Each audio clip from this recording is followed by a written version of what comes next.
दोस्तों, आपका स्वागत है हमारी नई वीडियो में और हमारे चैनल में। तो आपको तो सबसे पहले थैंक यू बोलेंगे क्योंकि हमारे 25 सब्सक्राइबर्स हो चुके हैं। तो इसके लिए आपको बहुत बहुत धन्यवाद। ठीक है, आपको बहुत बहुत धन्यवाद। तो आज के हम इस वीडियो में बताने वाले हैं कि कृष्ण जी का जन्म कैसे हुआ। तो आज की वीडियो में हम आपको बताने वाले हैं कि कृष्ण जी का जन्म कैसे हुआ। तो चलिए जानते हैं कि कृष्ण जी का जन्म कैसे हुआ। बहुत बहुत स्वागत है आपका इस चैनल में, और आपने हमारे चैनल को सब्सक्राइब किया। जिन्होंने भी किया उनके लिए बहुत बहुत आभार, बहुत बहुत धन्यवाद हम करते हैं। जितना हम दिल से चाहें उतना धन्यवाद, हमारे पास शब्द कम है आपका धन्यवाद करने के लिए, तो आपका बहुत बहुत आभार। तो आइए आज के विषय पे चलते हैं, जो कि इन्होंने बताया कि आज का विषय है हमारा श्री कृष्ण जी की कथा, कि उनका जन्म कैसे हुआ।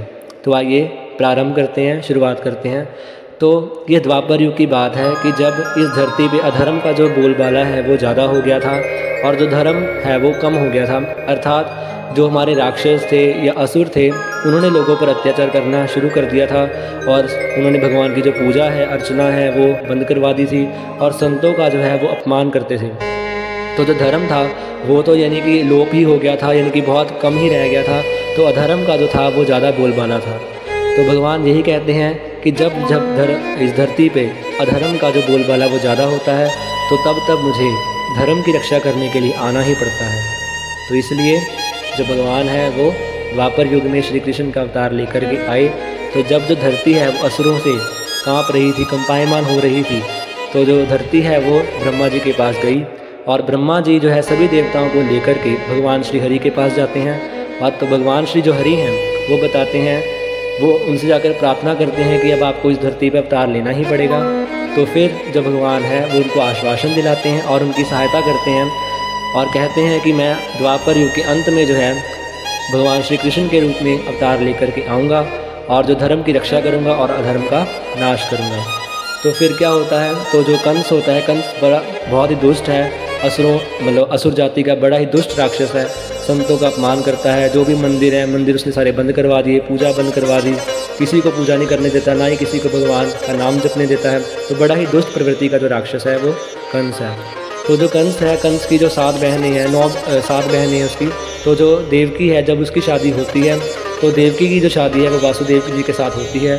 तो जब जो देवकी की शादी के बाद जो कंस है अपनी बहन को विदा करने जाता है, विदाई के लिए जाता है, तो रास्ते में आकाशवाणी होती है कि अरे मूर्ख कंस, जिस बहन को तू विदा करने जा रहा है, इसी का जो 8वां जो बालक है, 8वां गर्भ है, वो तुम्हारा काल बनेगा और तुम्हारे जो प्राण है, प्राणों का नाश कर देगा।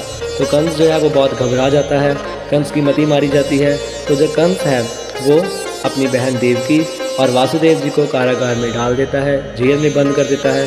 तो जो वासुदेव जी है वो कंस को कहते हैं कि जितनी भी हमारी संतानें होंगी हम आपके पास लेकर के आएंगे, खुद चल कर के आएंगे।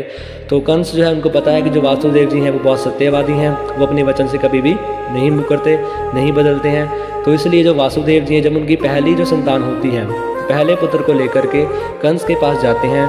तो कंस कहता है कि ये तो पहली संतान है आपकी, इससे मुझे भला क्या है। जो आकाशवाणी हुई थी उसमें तो ये कहा गया था कि जो 8वां बालक होगा वो मेरा काल होगा।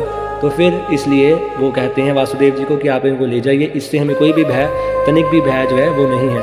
तो फिर जो नारद जी आते हैं तो वो कंस को समझाते हैं कि जिस प्रकार एक जो फूल है उसकी बहुत सारी पंखुड़ियाँ होती हैं, तो चाहे हम जिधर से मर्जी गिने वो एक ही मानी जाती है, चाहे हम इधर से गिन लें, चाहे हम इधर से गिन लें, तो वो एक ही मानी जाएगी। तो इसलिए हमें कोई कुछ नहीं पता, हम कह नहीं सकते कि कौन सी हमारी जो 8वीं संतान है। तो इसलिए कंस वापिस से वासुदेव जी को बुला लेता है और जो उनका बेटा हुआ होता है, पुत्र होता है, उसका वध कर देता है, उसको मार देता है। तो ऐसे करते करते 6 जो होती हैं उनकी संतानें, उनका वो वंश नाश खत्म कर देता है, नाश कर देता है। तो उसके बाद 7वें में स्वयं श्री शेष भगवान के अवतार श्री बलराम जी आते हैं। तो वो रोहिणी माता के गर्भ में संकर्षित होकर के ट्रांसफ़र हो जाते हैं रोहिणी माता के गर्भ में। और 8वें में स्वयं जगदीश्वर परब्रह्म परमात्मा जो हैं श्री नारायण, श्री हरि, श्री कृष्ण भगवान के रूप में आते हैं।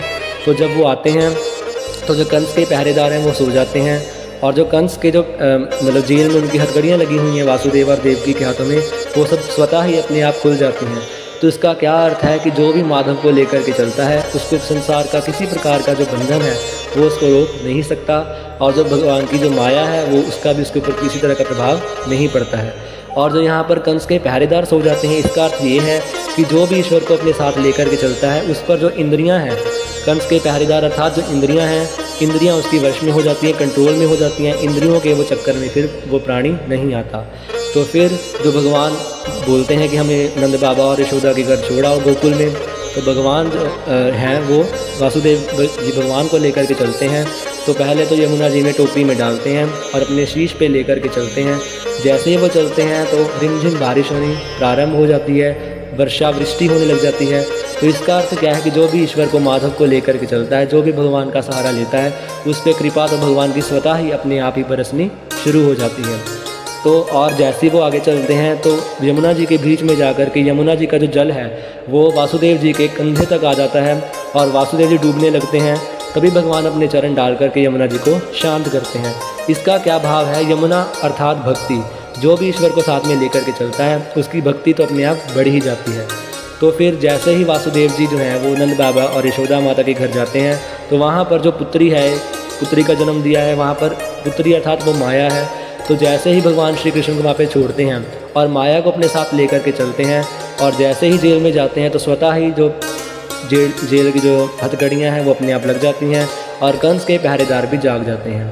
तो आज आपने क्या जाना कि भगवान कृष्ण का जन्म कैसे हुआ। आई होप आपको जानकारी अच्छी लगी होगी। तो आपने सुन ही लिया होगा कि भगवान कृष्ण का जन्म कैसे हुआ।